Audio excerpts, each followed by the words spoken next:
Ready or not, here we come. Rise for the rulers. You were in the presence of a legendary movement made for the great. This oak knows what he's talking about. And we fired up the level of revolution, yeah?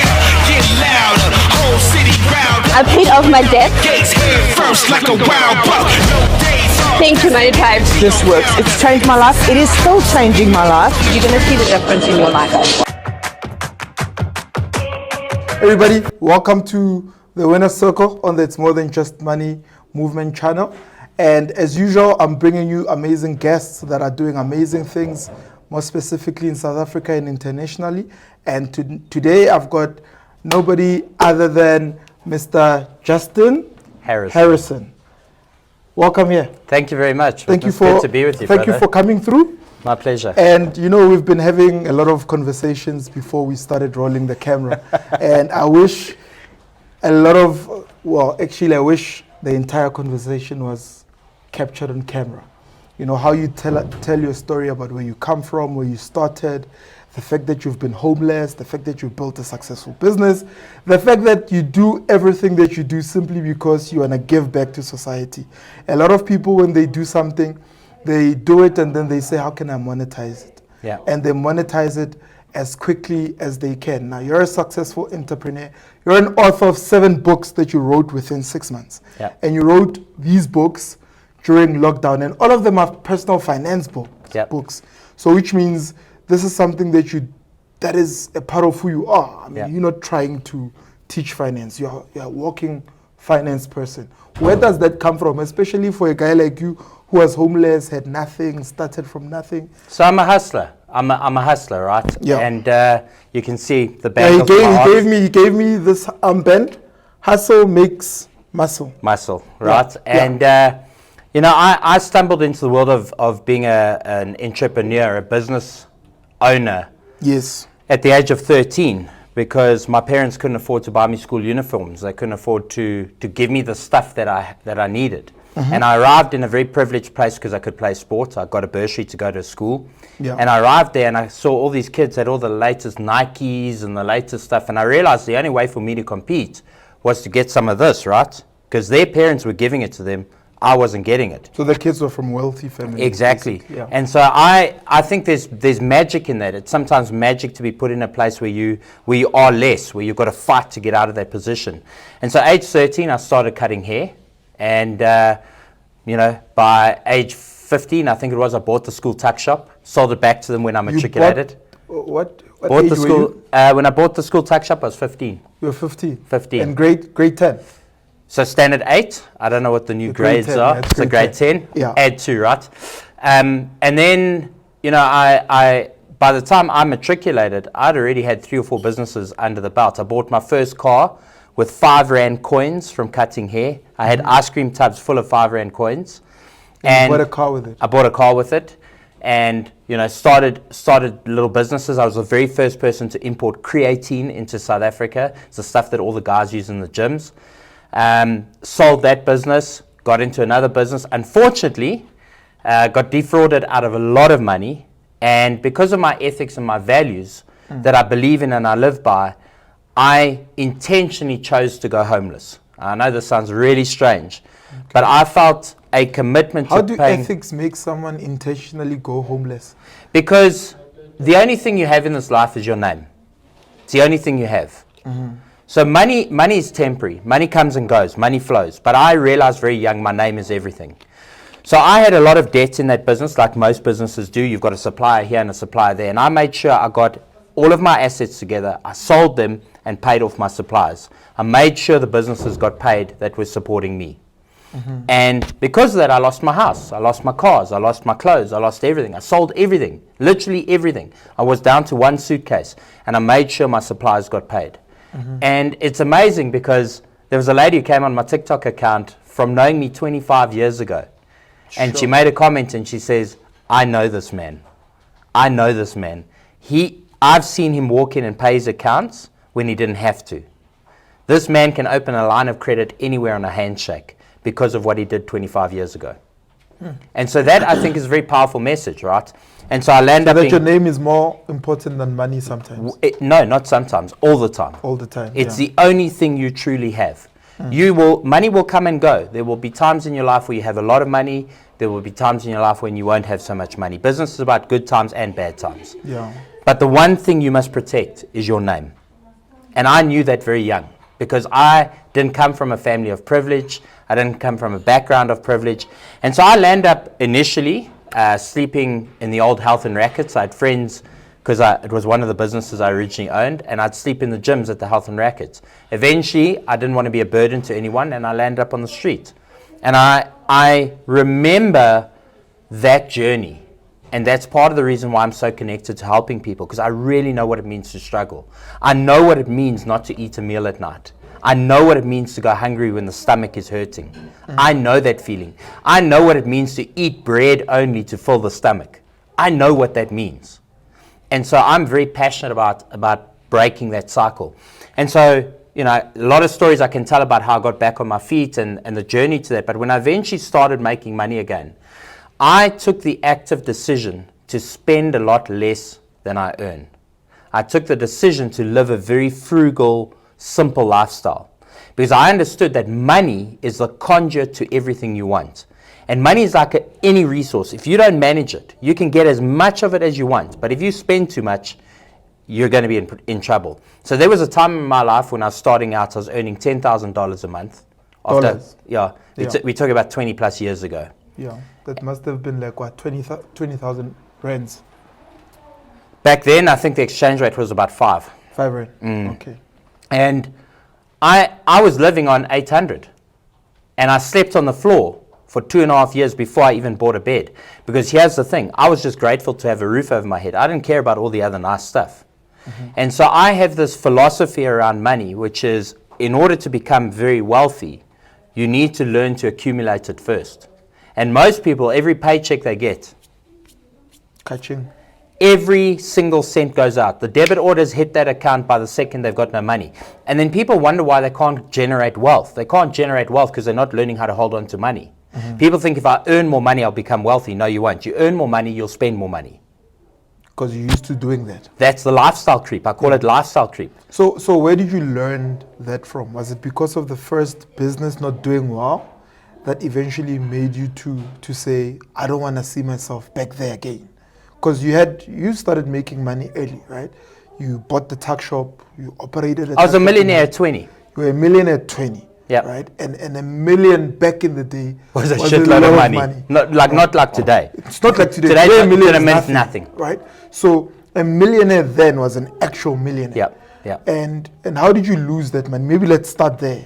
It's an interesting story. And Because then from there, I want to tie it into then you coming back, Yep. building up now with a different mindset, if the mindset was different. It was very different. So I had figured out by the age of 20 how to sell, how to make money, how to trade. I'd figured out how to get money.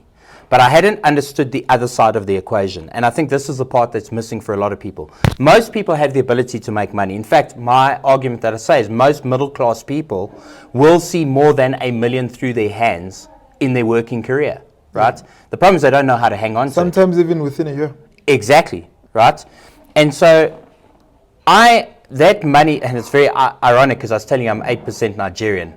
I was We're going to defrauded. get into that. I was defrauded by Nigerians in my Yeah. business. It was a very long story, but anyway, I lost everything, right? Everything. How old are you at that? 21. Time? You're 21. So you wanted to make a quick buck. I was not cautious enough, and I was driven by the two things that drives every bad decision. Greed and fear. In fear, yeah. Right? And so I made a bad business decision, and that bad business decision cost me everything. But it's the greatest lesson I ever learned. Because I understood at that point, when I went back to zero, I took a blank piece of paper and I said, what are the mistakes that I made? And I realized that I knew how to make money, but I didn't know how to hang on to money. And I realized that if I want to create generational wealth, I've got to actually learn about money. And so I went right back to the origins of money. Where did it start? Bartering. You got a donkey, I got 2 goats. Then we went to gold and silver coins so that we have a standardized medium of exchange. Then gold and silver, the Chinese came along and invented paper money. Then paper money became digital money. And so by studying that evolution, I realized one very important thing. It's the most important message you're ever going to hear. Money is not wealth. Money is not wealth because it's purely a medium of exchange. So there's someone listening to you now and you're saying money is not wealth, and they're going, whoa, what do you mean? I want money because I want to be wealthy. I want to give a shout out to Julius here. Yeah. Julius Which says, Julius, my brother, Julius Malema. I want to give a shout out to Julius because Julius says one thing that's very true. Yeah. We need to get our hands on the means of production. Okay? Yeah. If you want to create wealth, you have to get your hands on the means of production. Most people are trying to get their hands on money. I don't want money. I want assets. Yeah. Right? So money is not it's not even a store of wealth. Money is purely transactional. Money is a way for you and I to transact. I have some notes, you have something I want, I give you the notes, you give me the something I want. But if you've got that money in your account now, and you go, well, I've got 20 million in my account, so now I'm wealthy. No, you're not. Because you're sitting in a highly depreciating asset that loses value over time. Money, it loses value. If you go buy something today, it's way more expensive in a year's time from now. 10 years from now, you're going to look back and go, that was really cheap. Money devalues over time. So money is not wealth, right? Money is the way we transact. That's all it is. It's not even a store of wealth because it's subject to deflation. So if you want to generate wealth, you've got to have the thing that makes the money. So asset. Interesting, right? If I pick up a guy now, let's say I take a guy from the street, Yeah. and I hand over 100 million rands to that guy. Yep. What you and I are basically agreeing on, are you saying the guy is not really a millionaire? No. No. Can you go deep on because it's fictitious. It's fictitious. If the government decides to print a crap load more of that stuff tomorrow, and this is the other thing, don't own things that people can print more of. You wanna own hard assets. That's how wealth is generated. They can't print the property, basically. Exactly. Yeah. You can't print natural resources, right? Like gold, silver. Now that's an interesting discussion because I'll tell you about my 3 principles of what makes an investment, which will be very relevant for your audience. We'll get into that in a second. But that is subject to a moment's change, right? If the banking system collapses and his money is in the bank, gone. This is why I say don't ever hold your wealth in the bank. A bank is purely a way for you and I to transact. The bank is a third party for you and I to transact. But if you're storing wealth in the bank, if you think that's storing wealth, you're not. It's a depreciating asset, and I say asset in air quotes because it's actually not an asset. More importantly, if the government prints more of it, it is very volatile, subjective to change. And most importantly, what does money do? It does nothing other than allowing us to transact, right? So here's my 3 rules for an investment, for it to be an investment. It must hold value today. It must have future value, appreciation. And most importantly, it must cash flow, right? So if you hold gold and silver as an example, what is gold and silver? It's not an asset. It's a store of wealth. Yeah. Because it has value today. It will arguably have higher value in the future, right? But it does not cash flow. Yeah. There are very limited things that cash flow, and that comes down to 2 things, property and business. Yeah. Sometimes shares, dividends. But hang on. Yeah. This is what people don't understand. You're not buying a share or a dividend. What are you buying? You're buying a business. You're buying a business. Yeah. And when you look at it accordingly, you don't buy on the share price, you buy on the value of the asset, which is a company. Absolutely. So how does a layman actually get to understand that? To say that the store of wealth is supposed to be in a business that I'm starting that cash flows, property investment portfolio that grows in value.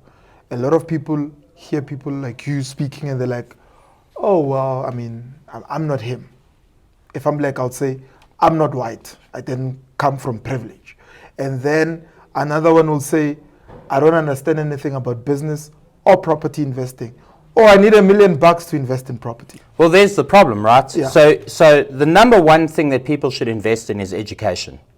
Somebody comes to me and says, I've got $5,000 a month or $1,000 or $500 a month to invest. Where should I invest?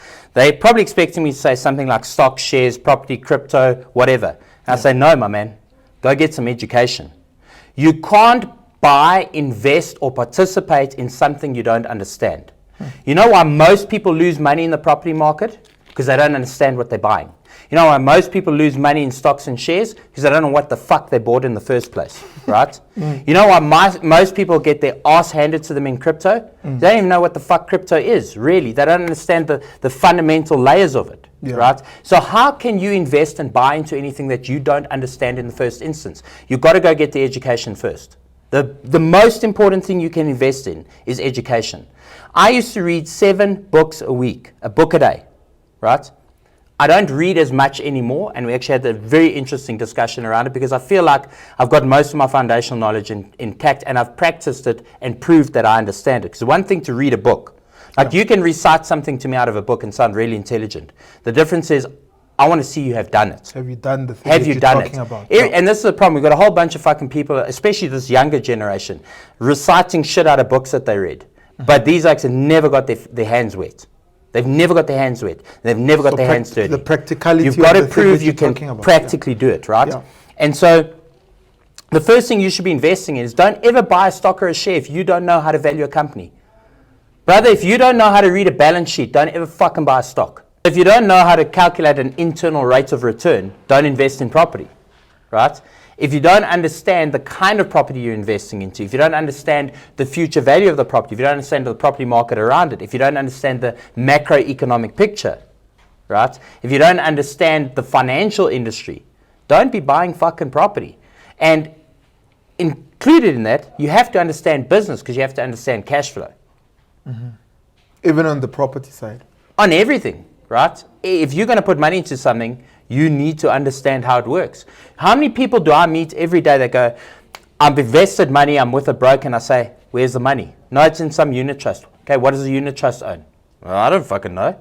Well, how do you put your money somewhere you don't know? Ha, ha, ha. That's a way to lose money. And then you hear the same people say, oh, the broker did me in, I lost money. No. You were the idiot. You lost the money. You didn't understand what you were buying. Do people actually look at it that way and say, I'm the idiot, I'm the one who didn't No, they don't, learn? because that's like the for problem. instance, I'm asking because what you're talking about, it's exactly what happened to you 20 years ago. Yep. You had built up your business, you had become a millionaire, you tried to grow your money with other people that you wanted to partner with. They took all your money and left you homeless. Yep. And here you are saying, you actually admit that actually I was the idiot because I didn't know what I was doing. 100%. I had to go back to school. I understood immediately total and utter accountability. This is something that's lacking in our society. It's something that's lacking in community. It's something that's lacking in the home. We don't take accountability for our mistakes. It's always somebody else. We're fucking victims, right? We're surrounded by a country of victims. You just have to look at the political landscape. Everyone's a fucking victim. You're too black, I'm too white, she's too short, you know? Like, this is the game we're playing, and it's bullshit. People need to take some accountability. If you fucked up and you made a mistake, you need to look at it and go, what can I learn from this? What can I take from this? Because I don't make mistakes. I make learning opportunities. Yeah. Can you go more on that? I don't make mistakes, I make learning opportunities. Every opportunity that you have to learn comes from failure. We do not learn when things are going well. When the bills are paid, when you're driving a nice car, when you're in a nice house, when everything's going good, business is going good, you go and sit at Conker and drink. That's what happens, right? But when things are going shit, when you're hustling, when you're grinding, when you've got to figure it out, that's when you learn. The magic is when your back is up against the wall. That's why I don't want to ever be comfortable. I constantly put myself in a position of discomfort. I gamble, and I gamble big. I make smart gambles. Yeah. I don't risk the house. It doesn't mean literally, guys. It's Not a literally. gambler. I don't gamble. Because gambling is not a business or a property. But I'm saying I gamble big on opportunity. Yeah. And I calculate risk, and I'm a numbers guy, and I know the odds, and I look at things from a business perspective. But I never hold myself back because of fear. Fear of failing. Because if I fail, there is something I needed to fail and learn from. When you made your first million and you lost it, you said something to me. You then became driven by two things, which was greed and fear. Those were the things that led me to lose money. Yeah. What were you fearing then? Fearing- Because I'll assume if somebody has made money, right, there could be the position of comfortability to say, Correct. now I'm comfortable enough to go for other opportunities and grow my business. Yeah. But now you say, but now I was fearful. With all this money that I had, I was fearful. Well, there was an opportunity in front of me. And my fear was that if I didn't take that opportunity, I would regret not taking it. That's a different kind of It's fear. a different kind of fear. Yeah. And what made me make that decision was greed. Because the opportunity was so good and so big that the greed drove me to override my logic. Those are the two things that drive every cuck decision. So the greed drove you to override your thinking, My logic. your logic, right? And it always does. And fear pushed me to that point of making a decision. But it works in a lot of different ways, right? A lot of people see, like let's say property investing. A lot of people will never pull the trigger on buying a property because they've got fear. They don't want to lose money. They don't understand things. So they have a fear of going into it, right? And then the greed holds them back from putting money into the property market because they want to hang on to the cash Hang on to the because cash, they think the cash is wealth. Or they come out and do what you did and say, I don't want to lose that property opportunity. I'm going to put all my money Exactly. into it so that I could make more money. Exactly. So how does one then build up the right mindset to balance out those two? Because it sounds Education. like two different ends. Education. Yeah. And this is the one part I love. Education, make sure you understand what it is that you're investing into. And the second part is always go back to the numbers. The numbers never lie. If you look at numbers, and this is why I love numbers so much, I'm a numbers fanatic, right? You'll see I've got 3 bands on my arm. Yeah. I've got one. You've got 1, but I've got 3. And my handle is Money Tribe 21. 2 + 1 is 3. I believe in quantum physics. And all things created in this world are in the patterns 3, 6, and 9, which is a very interesting conversation. I love numbers. Numbers to me is my mental escape. And I found that numbers take us away from the emotion and takes us towards the logic. And when you do the calculations and you understand how to do calculations, the emotion's out of it. So I'll give you a great example in personal finance. If you run a budget and you say, I only have so much money to spend for this, this, and this each month, there is no going to the shop and then trying to justify to yourself, but I can afford it. No. What does the spreadsheet say? Can I afford it or can't I afford it? And the numbers tell the truth. Numbers don't lie. they Numbers don't lie, say. Yeah.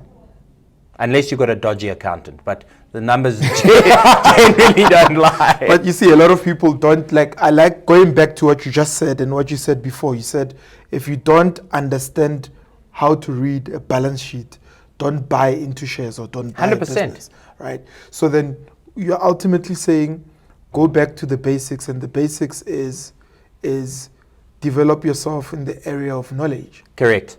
Yeah, but what kind of knowledge? Because people are going to school.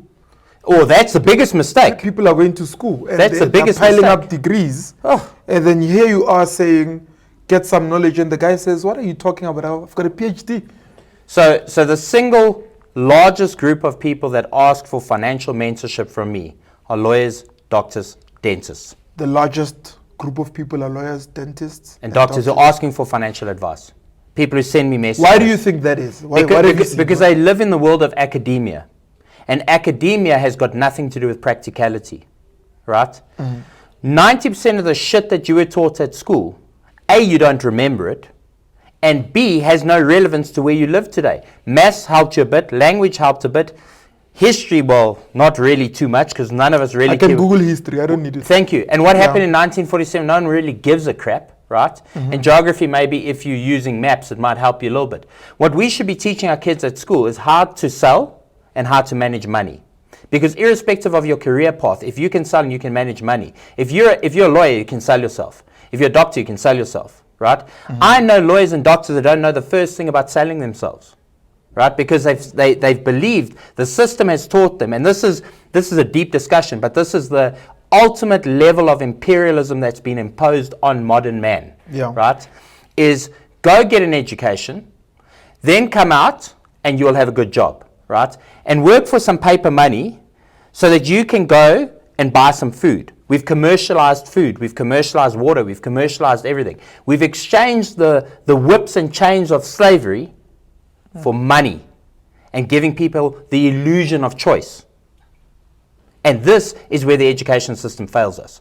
The education system does not want us to be financially literate. Otherwise, it would be a building block of education at school. Yeah. So when you say financially literate, and okay, maybe let me ask it this way: can you break it down in simple terms for somebody who's watching? Somebody's watching and you're saying the education system does not want us to be financially literate. Yep. What exactly does it mean to be financially literate? To understand how the financial system works, to understand what money is. Everybody's so focused on creating wealth. And I know people with a lot of money, right? A lot of cash. And they think they understand money. And I say to them, you don't understand money, you don't understand wealth. And I'll tell you why. Tell me the history of money. Most people can't tell me the history of money. How can you aim to accumulate something you don't even understand? You didn't even study properly. It was never the end goal to begin with. The money, right? That's the point, right? And so when I talk about financial literacy, I break it down for people and I say, you cannot build a house if you don't lay foundations. You've got to put foundations down before you can build a house, okay? And if you want to build a double story, you need bigger foundations, which means you need to go back and study money, understand the financial system, understand the deep layering in the financial system. I mean, I could say things here that will blow the back of your head off, that most people don't even understand, right? And it will just leave people perplexed. That's not what I want to do. I want to make sure people go and understand what do they do today that can make them financially free. It's very simple. Very, very simple. Yeah. Can we get into that? Your earned income is the single greatest catalyst for wealth. Earned income, the job that you have, money that you're getting in, is the single greatest catalyst for wealth. And let me explain why. Because you need cash flow to build something, right? You can't build it just out of nothing. You can start out of nothing, but ultimately to build, you need money, right? It's a resource, like land, like water, like electricity. It's a resource. So you need to get as much of it as possible to build the stuff you want to build. But here's what everybody's doing. Paycheck comes, 100% of the money is gone. Most people, 120% of the money is gone. They're going backwards every month, right? You have to learn how to live on less for as long as possible so you can accumulate money. So my rule is you should never live on more than 50% of what you earn. Half of what you earn should be going to building your own bank. What do we mean by building your own bank? So that you don't have to take debt. So that you have money to build stuff, right? Yeah. Then we talk about taking on debt. You should never take on debt on a primary source of income. Now, what is a primary source of income? You wake up every day, you go to a job, you get paid. And now, you go buy a house, which is a net outflow of cash, a primary residence. You buy that house on your primary income, and you bond that house for 20 years. So you're essentially saying, I'm committing to this income for 20 years. I'm confident that for the next 20 years, I will earn an income, right? Wealthy people don't make debt on primary income. Wealthy people take 50% of what they earn, take that money, put it into buying assets that generate money. Use that money, that income, to make debt on that income. They make debt on secondary sources of income. And that's how you build wealth. So if somebody's starting out in their job, they're in their 20s, and they say, Justin, I've just got a job, and I'm a lawyer, or doctor, or engineer. I'm earning 100,000 rands. What should I be doing? Live at home for as long as possible. Pay your parents really well. Pay your parents really well, okay? Instead of going and paying rent somewhere else, because this is also part of generational wealth. Keep it in the family, okay? Live there as long as possible. Accumulate as much money as you can. And every month, first get the education on what it is you want to invest in. Do you want to invest in property? Go do courses, go do seminars, go read books, go study, go get around successful people in property. Take on mentorship. Learn your craft just like you did when you went to go study to become a lawyer, right? Go study somebody who understands the thing you want to invest into. Get that knowledge and then go and invest into something. Like let's say it's property, go buy a property. And get a couple of those properties under the belt. That when you want to go and buy your nice house, it doesn't cost you a cent. Because you go and bond that house to the max. Use the bank's money. But every month it's being paid for by somebody else's rent. Yeah. So how did you develop this mindset? Because a lot of people black or white, don't know the stuff that you're talking about. 100%. Through experience, through learning, through making mistakes. Nothing that I know comes from a book. Everything I know comes from making mistakes. From going, I was over indebted here. I was making debts on primary income. It doesn't make sense. I've got to figure out, I need other people's money, but how do I ensure that if my income stops coming, I continue to live? Okay, I need a second source of income. What can I invest in that gives me a second source of income? That's why I've started 109 businesses. People go, oh, you started 109 businesses, well, what's wrong with you? I've started 109 businesses because here's the thing. Let's say you start a garden service. You're cutting lawn. Hey, what you going to do in winter? The grass is not growing, my man. Yeah. Right? So you need a winter business. You understand? It's called hedging. So now you've got you got the summer business. You need a winter business, and that's why I developed 109 businesses, because I went, if one thing succeeds and something else fails, this thing that's succeeding is going to hold this thing up that's failing for a little bit until it can succeed. Now I've got a question. A lot of people do talk about that, multiple streams of income. But what I've seen, talking to wealthy people, being around wealthy people, those guys don't diversify until they're actual millionaires. And most of them, they diversify once one business has done really well, and they start building many more businesses. So, and they talk about they've got a base business that they build, it succeeds, and then they start diversifying, right? So did you diversify right from the start and disprove what they say, or did you do the diversification exactly how they do it? That diversification story that they're talking about is some rich people shit, right? When you come from nothing, you quickly realize the only thing keeping you off the streets is money. I was hungry, brother. I had no time to fucking wait to diversify. I had to diversify as quickly as possible. Because yes, I'm making money today, but I know if I stop making money today, I'm back on that street. On the street, yeah. So no. There's no waiting, right? You sitting on your ass on the weekend watching DSTV, watching Netflix. I mean, this shit bends my mind. I go past shacks and they all got DSTV dishes. They do, yeah. Come on, guys. Pull your head out your ass. But it's someone not trying to deliberately make them stay at home and not work. Pull your head out your ass, right? You need to be hustling on the weekend, right? You need to be figuring out, okay, I got a job during the week. What can I do on the weekend to get a second source of income in? Diversification, right? Yeah. You're starting a business. Okay, I'm all in on the business, but fuck, you still got to pay the bills. Go get a job at night. Go be a waiter, go be a waitress. Go start something at the flea market on the weekend. Go hustle on the street corner. Go sell something, right? Go pick up a bucket and a sponge and wash cars in a shopping center on a weekend. Who are you that you think you're so fucking entitled and privileged, right? That you're going to just rely on one source of income. That's what I tell myself. That's what I tell myself. I'm not talking to anyone else. I'm talking to myself. How do I think I'm so entitled that I can just rely on that one thing? No. Until I'm financially free, I must get off my ass and hustle. If that means me working 4 jobs, if 2 fall flats, I still got money. Because the only thing keeping me out of the street is this thing, money. So that's also a mindset of growth. How does one build that growth mindset? Failure. You got to fail. And this is... Is it now intentional failure? Yes. Sometimes it is. Sometimes it's intentional Sometimes it failure. is. Okay. I put myself in very precarious situations sometimes where I'm intentionally challenging myself. Intentionally. Because I know there's something there that I need to learn. So I heard you now say something concerning prenuptial contracts. Right? You saw that clip, right? I saw a clip of Ooh, African people don't like me for this, man. You know, we come from a background where you literally have to, most of the time, it's insinuated that you must get married in community of property. Yep. I was one of the few that, in my community, that got married out of. It's the only time I vote ANC. That's the only time. Anti-nuptial contract. Yeah.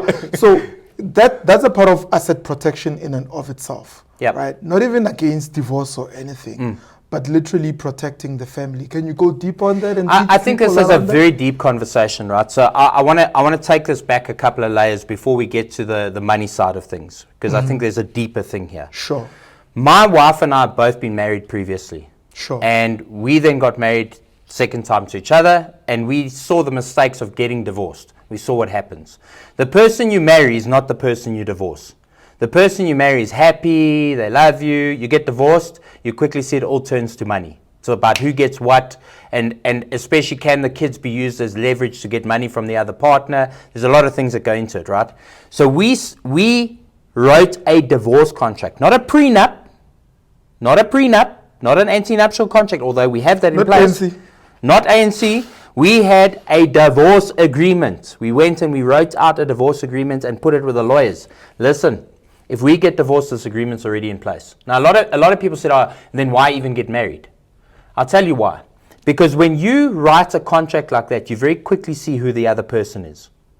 Immediately. You immediately see it. Show me how you spend your time. Show me how you spend your money. Show me how you carry your wallet. I'll tell you who you are. Right? That's my thing. And so we wrote a divorce agreement. And we very quickly saw who we were. Right?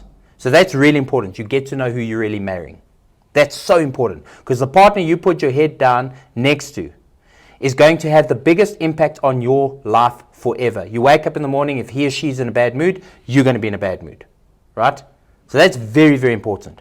Then when we talk about the actual money side and anti-nuptial contracts, I've got a very simple belief. I don't ever want to be with a partner who's entirely financially dependent on me. Because then the question becomes, are they with me because of the income and the money? So I want to retire my wife as quickly as possible in a marriage, financially. Yeah. Make them financially independent. And then that agreement should reflect that. The end of this marriage, you get yours, I get mine. But the reason why it becomes a fight at the end, because there's usually one dominant financial person. Yeah. And that's where the attack starts. So we have to shift our mindset. And for men, I want to say this because I can't talk as a woman. I can only talk as a man. As a man, you need to understand that your partner brings a certain degree of responsibility to the home. The way they raise your kids, the energy they provide in the home, the way they look after you. If they disappear tomorrow, for whatever reason, death, cancer, whatever, right? Cheat on you, whatever it is.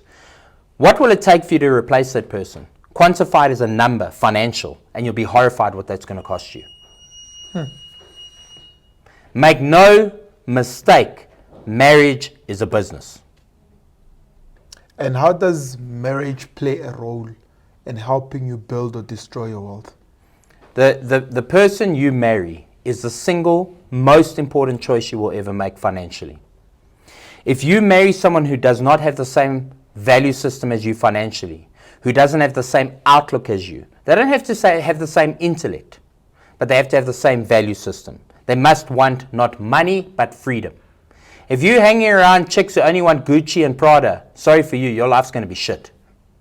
If you find a partner who wants freedom, who wants to wake up and have stuff taken care of, that's a completely different partner. Because even when the work is done, it's done with a sense of freedom in mind. 100%. It is not money I've ever chased. It is freedom I've chased, and it is freedom I teach. And it's the assets that buy you the freedom. 100%. Yeah. So then, how does one actually ensure that when they do get married and they have a family, that builds up their mindset to be tuned towards wealth? Let's say people are already married. They love each other, but their thinking is different. One wants freedom, one wants Prada. How do you then, and they come to you for coaching, how do you then help them to marry Happens all the without time. forcing the other party? Happens all the time. Yeah. You have to pick a lane.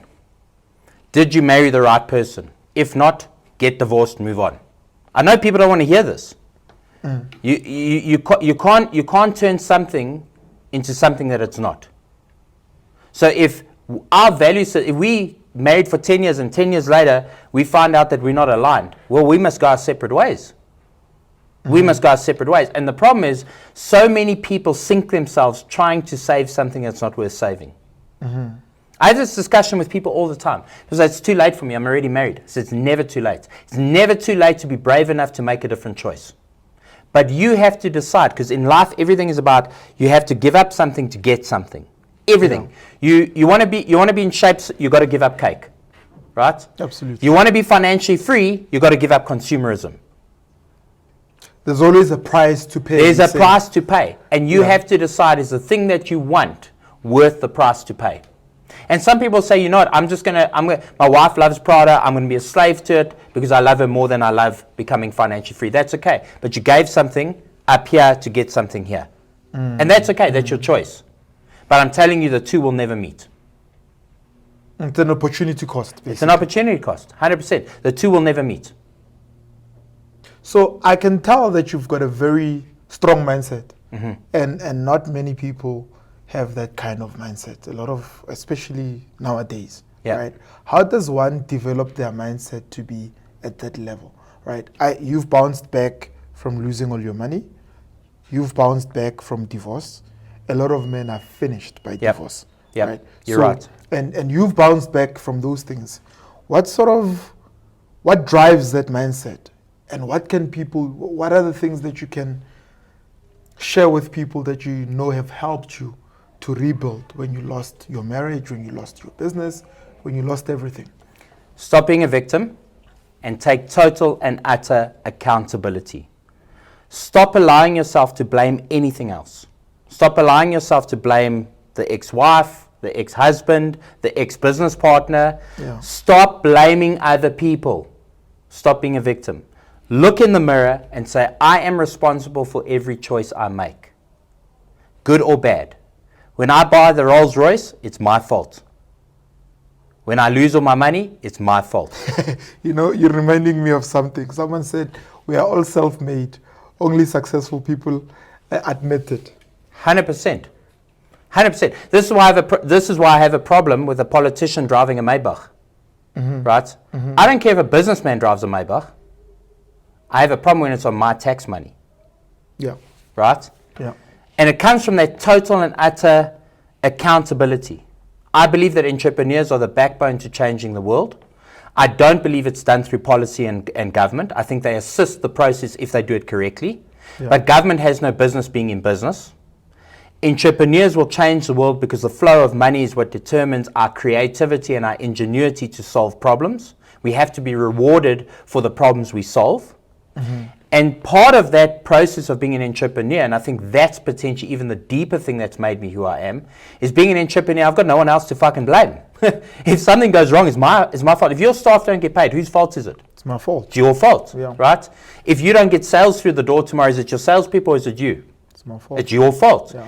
The buck stops with me. When you take total and utter accountability, and then people say, well, that's fine, but you're an entrepreneur. What if I'm an employee? And I say, there's nothing wrong. In fact, I will tell you the most guaranteed path to financial freedom is actually being employed, not being self-employed. Because being employed is generally a linear path. You earn and you earn and you earn and you earn. And Get if a you, promotion. Exactly. Yeah. And if you're diligent in putting your money away, you will retire financially free. An entrepreneur's journey is like this, up and down, up and down, up and down. Yeah. You will go, most dollar millionaires go bankrupt 8 times. Okay? Yeah. So it's not a direct path. And so It's a tough path, actually. It's one of the It's the toughest hardest paths path on anyone earth. can take. you need to be a bit fucked in the head to be an Yeah. entrepreneur. Yeah. You've got to like pain. I mean, you've got a good job going on and you leave the job to go start a business. Exactly, right? From zero. Exactly. So I say, and so entrepreneurs say, they say, but you're an entrepreneur, that's an entrepreneur mindset. No, let me give you the employee mindset. Why are you employed? And people will come up with, because I've got a degree and this. No. You're not employed for 8 hours a day. You're not employed because you have a degree. You're employed because you deliver something to the bottom line of the business. There's You're value employed that you for a bring in. result. So if you're an employee out there and you want to make more money, you want to become financially free, here's the path. Figure out how to add more value to the business that employs you. Make yourself absolutely so valuable you cannot be removed. Yeah. And that's how you make more money. It's a value exchange. Would you agree with the fact that even during retrenchments, there are certain people, business people, will never retrench because of the course. value that those people bring into the business? 100%. No matter how bad the business is going, I'd rather like forego my own salary Yes. to give it to that guy Yes. because I want to keep that guy. On my second and third run at business, I started employing people from Microsoft and Google because they were far more intelligent than I was, right? And I was sitting eating baked beans on toast for Christmas Eve when they were earning 13th checks. You know why? Because they were more valuable than I was. That's a hard pill to swallow for an entrepreneur, right? Of course to it is. realize that the guy that I'm hiring is actually more valuable than me. So I must be humble enough to take my salary and give it to him and not have a salary. The thing of being an entrepreneur is that it is the most selfless act on the planet. Because whether you like it or not, you have to get paid last. Everybody else has to get paid first. Your suppliers, your staff, your everyone. This is why I have a problem with these tender entrepreneurs who go out there, get a tender. First fucking thing they do is off to the Range Rover shop. They haven't It's self even first and haven't even paid staff, haven't even bought the equipment, haven't even bought the material to do the job, but we're buying a Range Rover. That's my problem. As an entrepreneur, you come last. And through that selfless act, if you're prepared to sacrifice and give of yourself for a couple of decades, man, you can be rewarded beautifully. so there's nothing wrong with actually getting a tender. The problem is how you actually do the tender, Exactly. right? Because you can get the tender, put the employees ahead, First. put the business Put first, the client put the first. client first, which is the government. Yep. Deliver on the work, Correct. get paid some more, Yep. take the money, buy some assets, and buy yourself a Range Rover. Correct. So you can still get the Range Rover. And there's a lot of entrepreneurs out there doing that, but it's not the majority. yeah, The only a majority few, get yeah. quick money. And listen, I've got a wonderful friend, Mr. Lutuli, who says something to me that I love. He says to me, you must understand, you white guys, there's something wrong with you. You want to go camping every weekend. I've been camping my whole life. I want 5-star. What's wrong with you guys? Camping. And so I understand that. I really understand the cultural aspects of money. I understand that not having and now having. And that's why I say this generation that's coming through is a little bit fucked, because they're working on what they didn't have and trying to enjoy it. But we need to fix the next generation. Because if we don't fix the next generation, we don't create true generational wealth. The And whole we will country become be enslaved. messed. The whole country will be messed. if we 100%. don't. So I've got 7 of your books. Yep. Right? I mention a title, and you give me an explanation about the book. Okay? Right? Cryptocurrency demystified. It's all bullshit. It's fake. It's not real. Fake money. But what is real is the blockchain. The blockchain is where you need to focus. Decentralization. That's the future. It's not crypto. Tell us more on that. For us to do a transaction in the traditional finance space, we have to act through a third party, the bank. Yeah. The blockchain allows you and I to transact directly, and I'm going to give it to you in a sense that you can understand in property. Imagine we don't need a deeds office. Then you can do the deal directly and Boom, done. the world has changed forever. And it goes to every layer of transaction. Yeah. It would be quicker, money would exchange hands quicker, Less cost, less costs. more accountability, Yeah. transparency. Stock investing secrets? Don't buy the stock, buy the company. Don't buy the stock, buy the company. Compound interest secrets. Albert Einstein said it's the 8th wonder of the world. Yeah. Those who understand it, earn it. Those who don't, pay it. Those who don't understand it, pay it. Pay it. Yeah. Money secret. Everything you've been taught about money is wrong. It's not about money, it's about energy. Okay. Money is a transfer of energy. And money is not wealth. Money is transactional. You don't want to have money, you want to have assets. My thing in life is to make as much cash as possible, as quickly as possible, and then to put it into assets. I don't keep my money and my wealth in the bank. In summary, so if someone is watching now, you're saying to them, don't go for the money, but only to use it to buy assets. 100%. Because that's the main You thing. got to save up some money in the bank and then use that money for something. So we don't keep it there forever. Hell no. My grandmother keeps it in the mattress. Is she wrong? Of course. What happened to Pablo Escobar when he stored his money under the fields in the South America? The rats ate the money. You know, true story, right? I wish my grandmother knew some of the things that you are saying now. 100%. Because when we were growing up, my grandmother, although she was working for the city of Joburg as a cleaner, she had like a tavern in Alexander and she was making a lot of money. Okay. Right? And I used to stay in a place called Klipgat in the northwest back in the day. Okay. My grandmother would literally come with money, with a big bucket like this, and put money in it and bury it. Oh, God. I kid you not. And say, when I come back next month, I'm going to take the money out to get you guys some stuff. Now let's change that narrative Yeah. for one generation. Imagine she took those tavern profits and bought a laundromat, and then took the laundromat profits and bought the shop on the corner, and then with those profits bought the property.